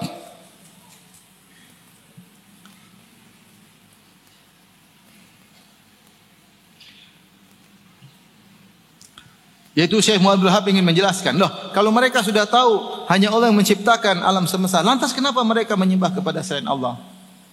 Kenapa kepada Lata, kenapa kepada Uzza, kenapa kepada Manat, kenapa kepada Hubal, kenapa kepada berhala-berhala lainnya? Maka beliau berkata, Al-qaidatu tsaniyatu, kaidah yang kedua, annahum yaqulun, mereka orang-orang musyrikin Arab dahulu berkata, ma da'awnahum wa tawajjahna ilaihim illa li talabil qurbati wasyafa'ah. Tujuan kami mendekatkan diri kepada berhala-berhala, kepada sembahan-sembahan kami cuma dua. Al-qurbah wasyafa'ah, agar kami lebih dekat kepada Allah. Kalau langsung sama Allah enggak sampai, harus lewat perantara. Dengan lewat perantara ini maka kami lebih dekat dengan Allah. Yang kedua, agar mereka memberi syafaat. Agar memberi syafaat di sisi Allah. Sehingga kalau kami minta-minta sesuatu dengan lewat mereka lebih mudah. Lebih mudah karena mereka akan menyampaikan permohonan kami kepada Allah karena mereka pemberi syafaat. Apa itu syafaat? Syafaat itu kalau bahasa Indonesia apa artinya? Apa namanya? Ya, yang ngomongin. Dia rekomendasi, yang nyampe ini, bos, ini bagus nih bos. Itu namanya saya kasih syafaat sama dia.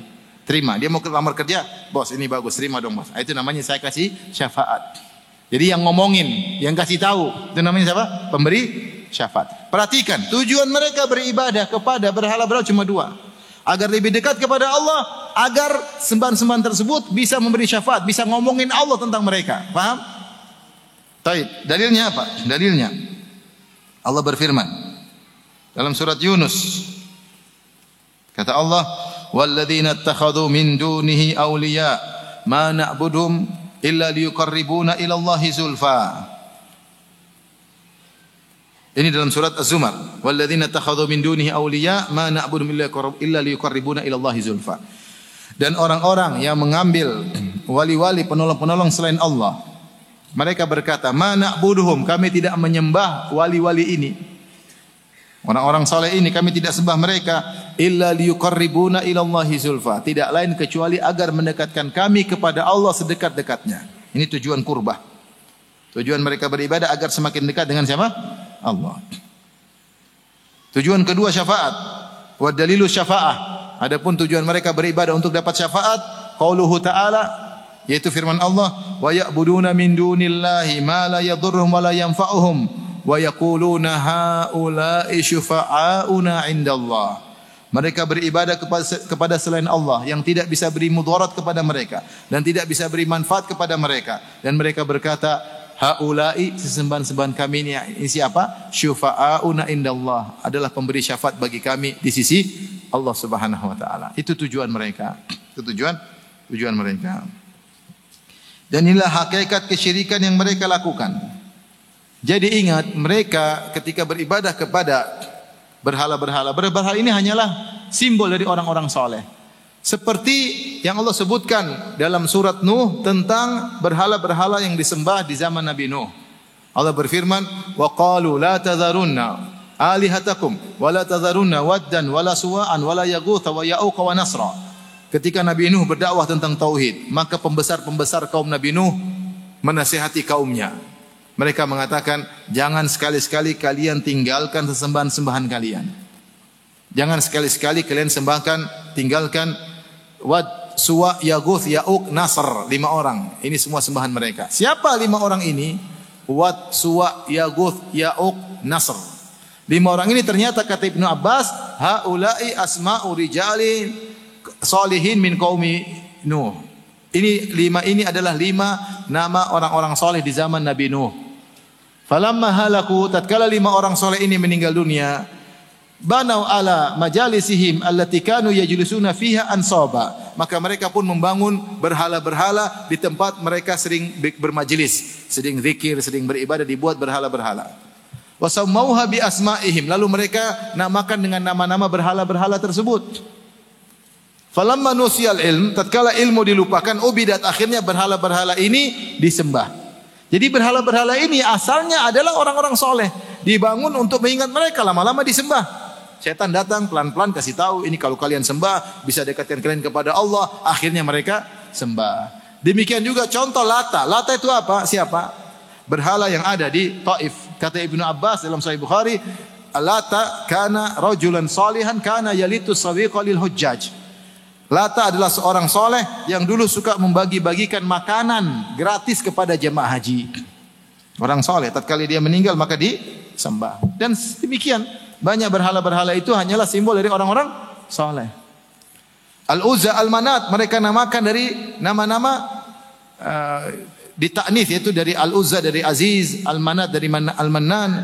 Dan orang musyrikin banyak beriman kepada malaikat-malaikat dan mereka menamakan malaikat-malaikat dengan putri-putri Allah, maka mereka menyembah juga malaikat-malaikat. Orang-orang Nasara menyembah Nabi Isa, mereka buat berhala. Berhala itu bukan berhala yang mereka tujukan maksudnya, tapi berhala inilah simbol dari siapa? Nabi Isa. Jadi yang mereka sembah adalah orang-orang soleh atau malaikat atau para nabi. Yang mereka sembah itu tujuannya apa? Tujuannya untuk agar orang-orang soleh ini menyampaikan, memudahkan urusan mereka dengan Allah Subhanahu wa taala. Ini namanya syirkus syafa'ah. Syirkus syafa'ah. Syirik terkait dengan syafaat. Saya sering sampaikan logika begini. Misalnya raja, kita mau ketemu raja susah, nggak bisa, mustahil ketemu raja. Tapi raja punya menteri misalnya. Nah, ketemu menteri bisa. Nah, kalau kita ingin minta sesuatu kepada raja, tidak mungkin kita langsung ke raja. Kita ini siapa? Raja nggak bakalan nengok kita. Baru dengar nama kita sekalipun raja bingung ya. Jadi raja nggak pernah nengok kita bukan siapa-siapa. Tapi kalau yang menyampaikan menterinya, raja dengar atau tidak? Dengar. Kenapa? Karena raja memang butuh menteri. Dia nggak bisa menjalankan kerajaannya kecuali dengan menteri-menterinya. Makanya menteri punya kedudukan di sisi raja dan raja butuh kepada menteri. Makanya menteri bisa menyampaikan rekomendasi syafaat tanpa minta izin langsung. Raja, ini ada kenalan dekat saya minta sesuatu. Raja dengar atau tidak? Dengar. Nah, mereka punya logika. Kamu kalau minta langsung sama raja nggak bakalan. Terus caranya gimana? Lewat menteri. Lewat menteri. Paham? Nanti menteri yang sampaikan ke raja. Akhirnya ketika seorang ke menteri, dia rengek-rengeknya kepada raja atau rengek-rengek kepada menteri? Saya tanya sama antum. Dia punya urusan misalnya, dia akan dihukum mati. Dia minta syafaat supaya tidak dihukum mati. Enggak, lewat raja enggak mungkin ketemu. Padahal yang memutuskan raja. Akhirnya harus lewat menteri. Nangis-nangisnya ke raja atau ke menteri? Ke menteri. Harapan hatinya kemana? Ke raja atau ke menteri? Ke menteri. Kapan menteri bilang oke, selamat. Sehingga dia minta-minta, melas-melasnya, nangisnya. Ketundukannya bukan ke raja tapi kepada menteri. Ini syirik yang berbahaya. Nah, sama kalau seorang ke kuburan wali, dia minta, ya wali, dia nangisnya bukan kepada Allah. Dia tawaduknya bukan kepada Allah. Dia merendahkan diri bukan kepada Allah, tapi kepada penghuni kubur ini. Yang dia ibadahi ternyata penghuni kubur. Dan ini adalah kias yang tidak benar. Kias yang tidak benar. Kalau raja, presiden, atau apa kayak memang benar tidak akan kenal kita karena kita rakyat jelata mungkin enggak akan sampai, rakyat terlalu banyak dia enggak kenal kita. Dan dia tidak tahu kondisi kita, harus ada yang kasih tahu dia. Bagaimana mau dikiaskan dengan Allah yang Maha mengetahui segalanya? Jangankan antum, kata Allah, wa ma tasqutu mi waraqatin illa ya'lamuha. Tidak ada satu daun pun yang jatuh kecuali Allah tahu. Daun jatuh. Saya tanya sama antum, jumlah pohon di alam semesta ada berapa triliun jumlah pohon? Banyak atau tidak?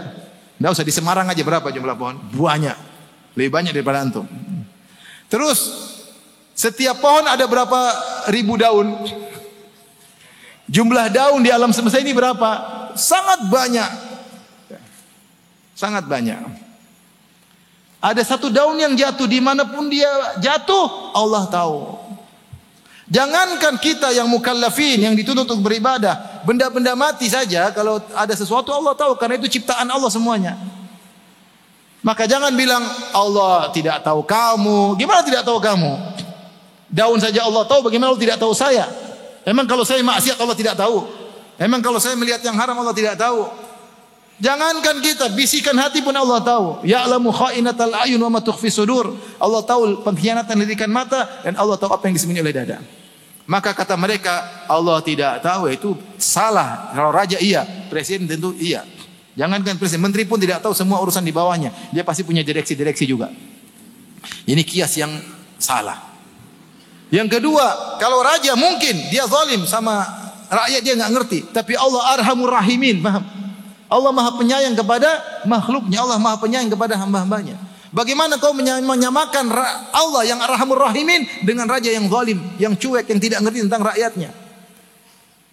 Setiap kita berbisik-bisik Allah dengar atau tidak?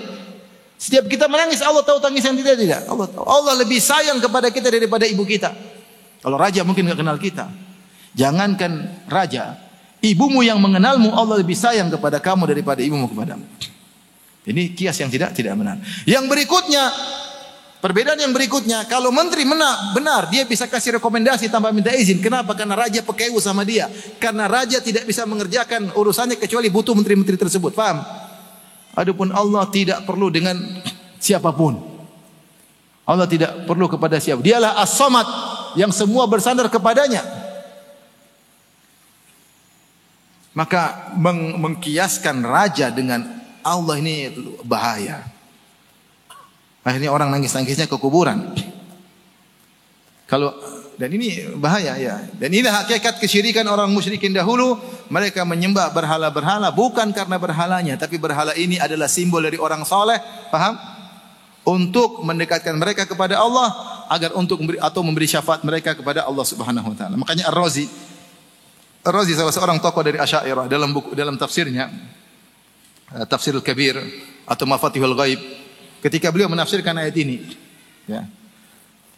Haula syufa'ina indallah, baca buku tafsirnya. Dia menyebutkan sebagaimana orang-orang di zaman kita sekarang ini yang mereka datang ke kuburan-kuburan dan mereka mengagungkan penghuni kubur dengan harapan mereka diberi syafaat oleh penghuni kubur. Yang bilang bukan Ibnu Taimiyah, bukan. Yang bilang adalah Ar-Razi dalam tafsir Mafatihul Ghaib. Yang tahu bahasa Arab baca buku itu. Tafsir surat Yunus ini. Dia bilang kesyirikan orang-orang Arab dahulu seperti orang-orang di zaman kita sekarang ini. Kesyirikan musyrikin di zaman kita sekarang ini. Yang mereka datang ke kuburan-kuburan, mengagungkan penghuni kubur, supaya penghuni kubur beri syafaat bagi mereka di sisi Allah. Persis kata dia sama. Sehingga kalau mereka berdoa di masjid enggak bisa nangis. Kalau pergi kuburan nangis-nangis. Jadilah kuburan-kuburan yang besar-besar saingan bagi masjid. Ini kenyataan. Masjid ditinggal, mending ke kuburan, minta kuburan lebih dikabulkan. Ke masjid biasa-biasa saja. Kalau lewat kuburan lebih sampai. Akhirnya nangis-nangisnya bukan ke Allah, nangisnya ke kuburan. Saya sering sampaikan, saya punya kawan orang awam, dia cerita sama saya, kata dia, ada teman saya cuti kerja. Kenapa? Pengen cuti kerja, pengen pergi ke kuburan wali fulan, pengen berdoa di sana. Teman saya, kamu ngapain susah-susah? Ngapain cuti? Kamu bangun malam aja terus minta sama Allah. Apa susah-susah? Udah bangun malam, nangis-nangis selesai urusan. Ngapain harus ke sana kemari sampai cuti kerja? Islam ini mudah, paham? Islam mengajarkan kita bergantung kepada Rabb langsung. Islam. Baik. Di orang muslim yang beriman, dia tenang dimanapun dia berada, karena dia bisa langsung connecting dengan Allah Subhanahu wa taala. Gampang. Agama yang mudah. Tidak harus cuti kerja. Tapi kita lanjutkan. Itu kaidah kedua. Syekh Muhammad Wahab menjelaskan hakikat kesyirikan mereka, yaitu mereka beribadah kepada wali-wali, kepada orang soleh. Untuk apa? Untuk mendekatkan diri mereka kepada Allah dan agar wali-wali soleh tersebut beri syafaat bagi mereka. Taib, kaidah yang ketiga. Pada kaidah ketiga ini, Syekh Muhammad Wahab ingin menjelaskan bahwasanya jangan kalian sangka syirik yang terjadi di zaman Nabi hanyalah menyembah kepada berhala. Tidak. Ternyata yang disembah itu banyak modelnya. Ada malaikat, ada jin, ada nabi, ada Uzair, ada Isa, ada wali, ada orang soleh, ada batu, ada pohon. Ada matahari, ada rembulan. Banyak yang disembah. Tapi semua statusnya syirik. Tidak pernah Nabi bilang, oh kalau yang nyembah Nabi Isa bukan syirik. Yang nyembah batu aja syirik. Tidak ada pembedaan seperti itu. Oh yang nyembah matahari syirik, tapi kalau menyembah wali tidak syirik, tidak ada. Semuanya sama. Mau nyembah matahari, mau nyembah rembulan, mau nyembah batu, mau menyembah sapi, mau nyembah monyet, mau nyembah wali, mau nyembah malaikat, mau nyembah jin, mau nyembah nabi, semuanya musyrikin. Paham? Karena semuanya beribadah kepada selain Allah. Baik, saya bacakan kaidahnya. Al-qaidatu tsalitsah, kaidah yang ketiga. Anna Nabi sallallahu alaihi wasallam zahara ala unasin mutafarriqina fi ibadatihim. Rasulullah sallam muncul di tengah manusia yang berbeda-beda ibadah mereka. Minhum man ya'budul malaikata, di antara mereka ada yang menyembah malaikat. Wa minhum man ya'budul anbiya was salihin, di antara mereka ada yang menyembah para nabi dan menyembah orang-orang saleh. Wa minhum man ya'budul asjara wal ahjar, di antara mereka ada yang menyembah pohon-pohonan, ada yang menyembah batu-batu. Wa minhum man ya'budu syamsa wal qamar, di antara mereka ada yang menyembah matahari dan menyembah rembulan. Wa qatalahum Rasulullah sallallahu alaihi wasallam, dan Rasulullah sallallahu memerangi mereka semuanya. Walam yufarriq bainahum, Rasulullah sallallahu tidak membedakan ini dan itu, semuanya dianggap sama. Wa dalil qauluhu ta'ala, adapun dalilnya bahwasanya sembahan-sembahan mereka atau Rasulullah tidak membedakan satu dengan yang lainnya. Wa qatiluhum hatta la takuna fitnatun wa yakuna ad-dinu kulluhu lillah. Dan perangilah mereka seluruhnya sampai tidak ada kesyirikan lagi, dan jadilah agama seluruhnya milik Allah Subhanahu wa taala. Yaitu Syekh Abdullah yang menjelaskan Rasul tidak bedakan satu dengan yang lain. Rasulullah pernah perang melawan Yahudi. Rasulullah SAW juga pernah perang melawan apa? Persia, penyembah api. Paham? Tidak ada bedanya. Rasulullah juga berperang melawan para penyembah berhala. Semuanya sama. Semuanya syirik. Baik. Kemudian beliau menyebutkan dalil-dalil tentang variasinya sesembahan-sembahan. Di antaranya, wa dalilu syamsi wal qamar. Dalil bahwasanya ada rembulan dan matahari disembah. Firman Allah Subhanahu wa taala, "Wa min ayatihi al-lailu wan-naharu wasyamsu wal qamar, la tasjudu lisyamsi wala lil qamar." Dan di antara tanda-tanda kebesaran Allah adalah malam dan siang, matahari dan rembulan. Itu tanda-tanda kebesaran Allah karena itu ciptaan Allah. Makanya la tasjudu lisyamsi wala lil qamar. Janganlah menyembah, janganlah sujud kepada matahari dan jangan sujud kepada rembulan. Wasjudu lillahi alladzi khalaqahunna, dan sujudlah kepada Allah yang menciptakan mereka. Taib. Dalilul malaikah, adapun dalil bahwasanya malaikat juga disembah oleh sebagian mereka. Qauluhu ta'ala, firman Allah Subhanahu wa taala, "Wala ya'murukum an tattakhidul malaikata wan nabiyyina arbaba." Dan Nabi tersebut tidak pernah memerintahkan kalian untuk, atau Rabbani orang alim tersebut tidak pernah memerintahkan kalian untuk menjadikan malaikat dan para nabi sebagai sembahan-sembahan selain Allah. Di hari kiamat kelak, wa yauma yahsyuruhum jami'an, tsumma yaqulu lil malaikati. Pada hari kiamat kelak Allah kumpulkan malaikat dan yang menyembah mereka. Allah bertanya, "Ahaula'i yaum kanu ya'budun?" Apakah mereka dulu menyembah kalian wahai para malaikat? Jadi ada yang menyembah malaikat. Wa dalilul anbiya, dan dalil-dalil bahwasanya nabi-nabi juga disembah. Di antara sembahan mereka adalah para nabi. Firman Allah Subhanahu wa taala, "Wa idz qala Allah Isa bin Maryam, anta qulta lin-nasi ittakhiduni wa ummi ilahaini min dunillah." Ketika Allah berkata pada hari kiamat kelak, wahai Isa bin Maryam. Dan ini adalah saya sering sampaikan, inilah suasana tragis yang akan dialami oleh orang-orang yang menyembah Nabi Isa pada hari kiamat kelak. Di antara suasana tragis atau siksaan batin pada hari kiamat kelak selain siksaan fisik, Allah hadirkan sesembahan dan Allah hadirkan para penyembah mereka. Lantas Allah menjadikan para sesembahan tersebut berlepas diri dari penyembah-penyembah mereka. Antum bayangkan hari kiamat kelak berapa miliar orang nyembah Nabi Isa? Miliaran atau tidak? Miliar. Lebih banyak daripada kaum muslimin. Lebih banyak lebih sedikit. Banyakan kita atau mereka? Banyakan mereka. Miliaran. Hari kiamat kelak Allah hadirkan Nabi Isa dan Allah bertanya kepada Nabi Isa di hadapan mereka, "Ya Isa bin Maryam, wahai Isa bin Maryam, anta qulta lin-nasi ittakhiduni wa ummi ilahaini min dunillah?" Apakah engkau pernah berkata kepada manusia, jadikanlah aku dan ibuku Tuhan-Tuhan selain Allah? Nabi Isa berkata, "Qala subhanaka ma yakunu li an aqula ma laysa li bihaq." Maha suci Engkau ya Allah, tidak boleh bagiku untuk mengucapkan kecuali yang benar. In kuntu qultuhu faqad alimta. Kalau saya pernah nyuruh gitu pasti kau sudah tahu. Ta'lamu ma fi nafsi wa la a'lamu ma fi nafsik. Engkau tahu apa ada pada jiwaku dan aku tidak mengerti ada apa yang pada dirimu. Innaka anta 'allamul ghuyub. Sungguhnya engkau Maha mengetahui segala yang gaib. Ma qultu lahum illa ma amartani bihi. An ibudullaha rabbi wa rabbakum. Dan aku tidak pernah memerintahkan kepada mereka kecuali aku berkata, sembahlah Allah Tuhanku dan Tuhan kalian. Wa kuntu alaihim syahidan ma dumtu fihim. Dan aku ketika itu tahu mereka tidak pernah menyembah aku karena aku hadir di antara mereka. Falamma tawaffaitani, tatkala kau angkat aku, mereka berubah. Kunta antar raqiba alaihim, kau yang tahu tentang mereka. Bayangkan, kira-kira penyembah Nabi Isa ketika dengar Nabi Isa ngomong begini, stres atau tidak? Ya Allah, salah gua kan. Ya, salah ini. Kalau menyesal di dunia masih mending, ini di akhirat mengerikan. Ternyata yang kita sembah ini ternyata juga nyuruh nyembah siapa? Allah. Dan dia berlepas diri di hadapan kita. Allah bilang ngeri. Ngeri. Nabi Isa akan berlepas diri. Demikian juga malaikat yang disembah. Allah hadirkan malaikat. Allah bertanya, "Aha ula'i iyyakum kanu ya'budun?" Wahai malaikat, dulu mereka nyembah kalian kah? Kata malaikat, "Bal kanu ya'budunal jinna." Enggak ya Allah. Mereka tidak pernah menyembah. Yang mereka nyembah dulu jin-jin ngaku malaikat. Dulu jin-jin ngaku sebagai apa? Malaikat. Datang dalam bentuk pakaian putih, bersorban, hanya disangka malaikat. Padahal apa? Jin.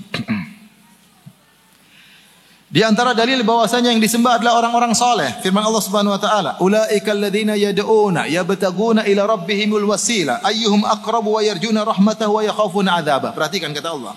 Mereka yang disembah selain Allah, perhatikan. Allah cerita ini. Mereka sesembahan-sembahan yang disembah. Mereka yang disembah oleh orang-orang musyrikin selain Allah, ternyata mereka ini mencari kedekatan kepada Allah. Paham?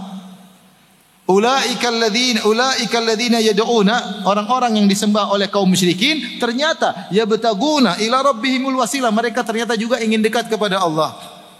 Wa yarjuna rahmatahu, ternyata mereka sendiri berharap rahmat Allah. Wa yakhafuna adzabah, ternyata mereka ini juga takut kepada azab Allah. Ini orang soleh berarti atau tidak? Orang soleh. Buktinya mereka mencari kedekatan, mereka takut kepada Allah, mereka berharap rahmat Allah, mereka beribadah kepada Allah. Ternyata disembah oleh kaum musyrikin. Subhanallah. Di antara yang mereka sembah bukan cuma batu dan kayu, pohon, mereka juga nyembah orang-orang soleh. Namun terkadang orang yang soleh tersebut diproyeksikan dalam bentuk berhala. Paham? Wa dalil asjar wal ahjar, di antara dalil bahwasanya yang mereka sembah adalah batu dan pohon seperti afara'aitumul lata wal uzza wa manata tsalitsatal ukhra alakumudz dzakar wal untha. Tidakkah kalian tahu tentang Lata? Lata tadi orang soleh. Al Uzza pohon. Pohon, 3 pohon kemudian dihias disembah. Wal manat berhala. Batu.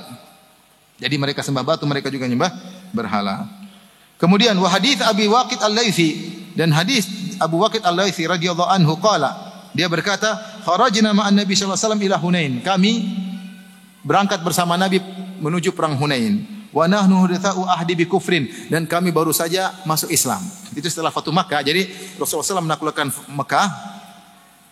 Kemudian banyak orang-orang yang baru masuk Islam. Ketika itu juga disebut dengan at-tulaqa, yaitu orang-orang kafir yang dimerdekakan oleh Nabi, kalian bebas, mau musyrik, mau Islam terserah. Tapi ternyata mereka masuk Islam. Mereka masuk Islam. Mereka langsung ikut perang Hunain. Jadi Rasulullah SAW berangkat dari Madinah ke Mekah 10.000 pasukan. Setelah menaklukkan kota Mekah ada 2.000 masuk Islam. Jadi berapa 10 tambah 2.000? 12. 12.000 orang ini berangkat menuju ke Hunain.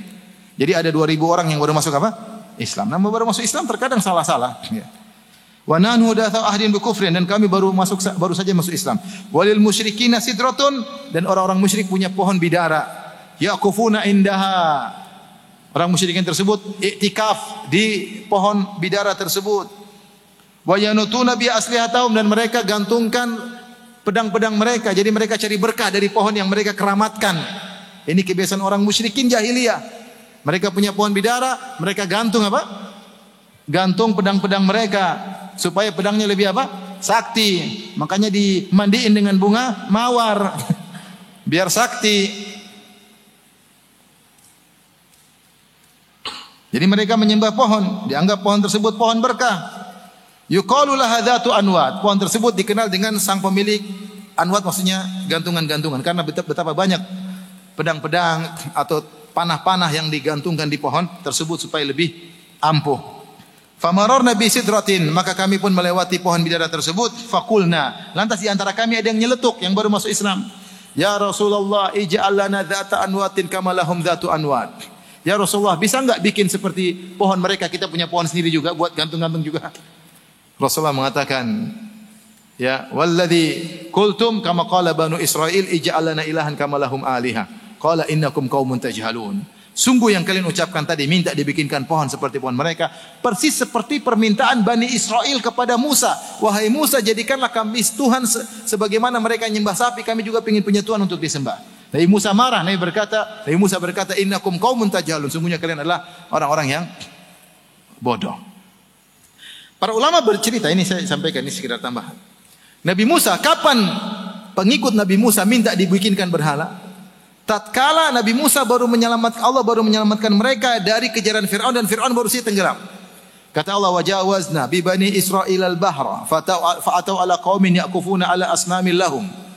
Qalu ya Musa ij'al lana ilahan kama lahum aliha. Kata Allah, kami selamatkan Bani Israel, paham? Kami buat mereka bisa melewati lautan.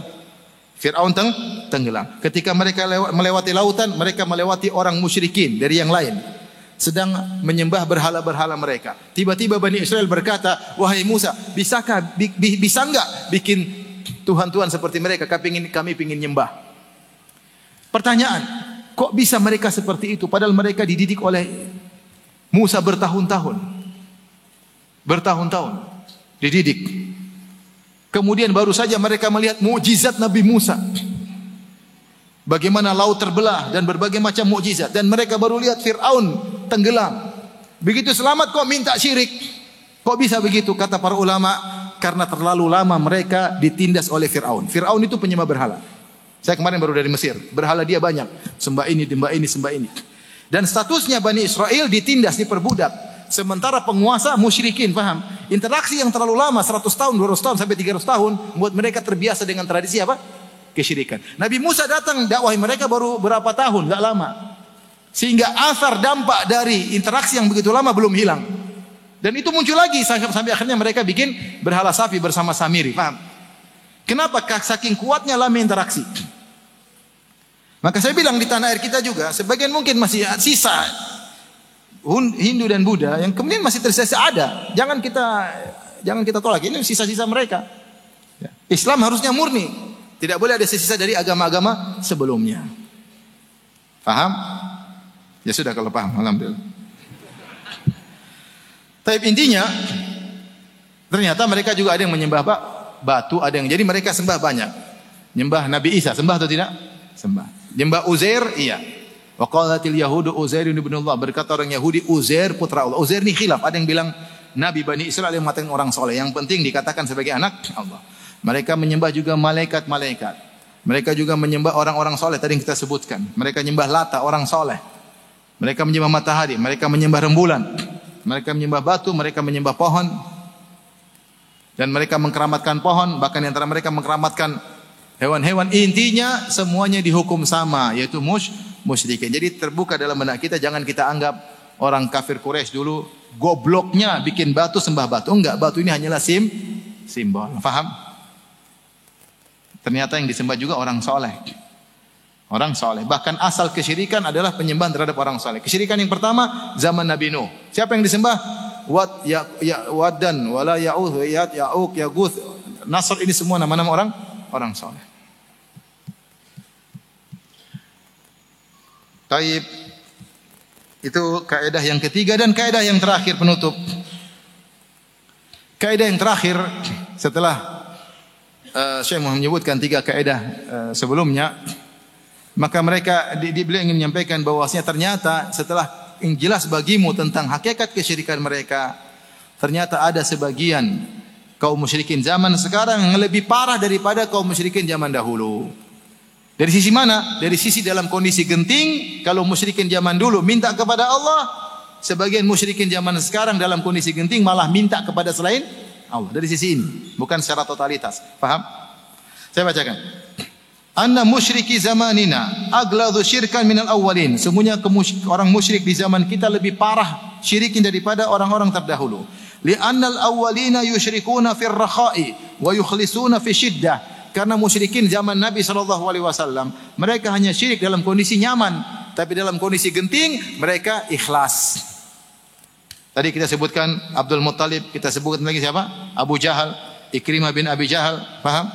Demikian juga orang yang berlabuh di lautan. Allah sebut dalam Al-Quran. Wad dalil, adapun firman dalilnya, fa idza raqibu fil fulki da'allaha mukhlisina lahuddin. Tatkala mereka berlabuh di lautan, orang musyrikin Arab, kemudian dihantam dengan ombak yang besar, maka mereka ikhlas berdoa kepada Allah. Falamma najau minal barri idza hum yusyrikun. Tatkala diselamatkan di lautan, mereka syirik kembali. Ayat seperti ini banyak. Catat surat Al-Ankabut ayat 65. Kemudian juga surat Yunus 22 sampai 23 sama, menjelaskan tentang kebiasaan mereka kalau kondisi genting minta kepada Allah semata. Kemudian surat Al-An'am 63 sampai 64 sama, maknanya sama. Kemudian surat Az-Zumar ayat 8. Kemudian surat Al-Isra ayat 67. Kemudian surat An-Nahl ayat 53 54. Ini banyak, ada 5 atau 6 ayat, semuanya menjelaskan orang musyrikin itu kalau kondisi genting minta kepada siapa? Allah. Dan yang disampaikan oleh Muhammad bin Abdul Wahab bahwasanya sebagian orang musyrikin zaman sekarang lebih parah dari musyrikin zaman dulu. Dari sisi ini bukan cuma dia yang menyampaikan. Ada ulama-ulama juga menyampaikan. Contoh Al-Alusi seorang ahli tafsir yang punya buku yang sangat hebat namanya Ruhul Ma'ani. Antum bisa, luar biasa, buku itu luar biasa, ahli bahasa. Al-Alusi dia bercerita, dia orang Irak ya. Dia cerita.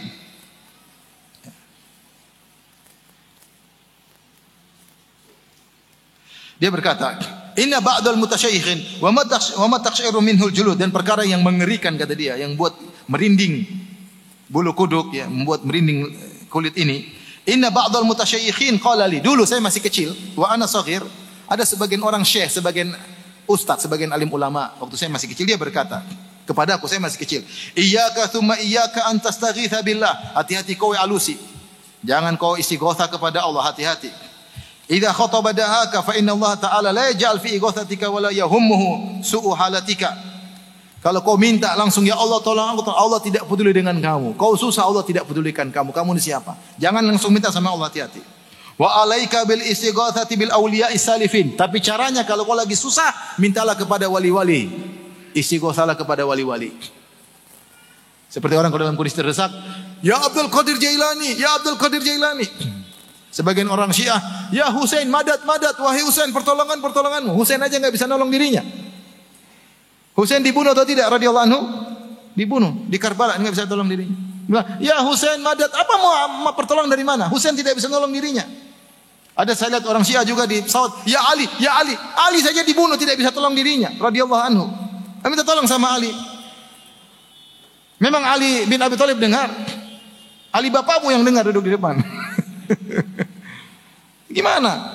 Rasulullah saja Muhammad SAW ketika ya Allah Rasulullah. Nabi Yunus ya Allah. Nabi Ayub ya Allah. Terus kau bilang ya Abdul Qadir Jailani, bagaimana ceritanya? Terus kenapa kau tinggalkan Abu Bakar dan Umar? Kalaupun kau harus syirik, harusnya kau bilang ya Abu Bakar dan Umar. Paham? Ini malah pergi ke Abdul Qadir Jailani. Ya akhi, yang benar aja. Ini malah pergi ke Habib Fulan, Habib Fulan. Abu Bakar, Umar kau tinggalkan. Kau pergi ke Habib-Habib. Minta ke nama-nama Habib. Itu pun kalau kau harus syirik. Tapi jangan, semuanya enggak boleh. Ya akhi, semua saya juga bingung. Di Mesir ada kuburan Sayyid Al-Badawi di Tonton. Kau lihat di YouTube ada. Wanita, ya Syekhul Arab, ya wahai Syekhul Arab, orang syekh. Saya lemparkan semua ini, anak saya sakit, sembuhkanlah. Ya, berdoa, minta kepada. Minta sama Allah ya akhi. Mereka belum tentu mendengar. Mereka justrunya didoakan, bukan kamu minta doa sama dia. Dia sudah meninggal, kita doakan, paham? Rasulullah pergi ke kuburan syuhada Uhud. Mereka syuhada. Rasulullah minta doa atau Rasulullah doain? Rasulullah doain. Mereka sudah di surga, ya di surga supaya tinggi lagi derajatnya. Bukan kamu musik-musik, mila ganggu-ganggu. Baik. Ini cerita, dia masih kecil, orang bilang gitu. Kamu jangan sampai kalau lagi genting minta sama Allah. Enggak akan dipedulikan sama Allah. Minta sama wali-wali. Ini yang bicara bukan Muhammad bin Abdul Wahab. Tadi saya sudah sebutkan Ar-Razi abad ke-6 atau abad ke-7, tokoh yang dikagumi oleh orang Asy'ariyah. Dalam tafsir dia bilang orang-orang datang ke kuburan, minta ke kuburan supaya diberi syafaat oleh penghuni apa? Kubur. Sama seperti syirik zaman dahulu. Demikian juga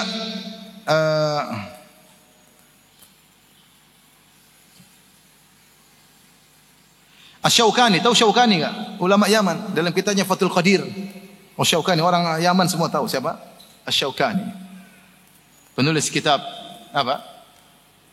Fathul Qadir. Nail Autar ya. Apa beliau berkata ya, tentang surat Yunus yang sedang kita bahas tadi.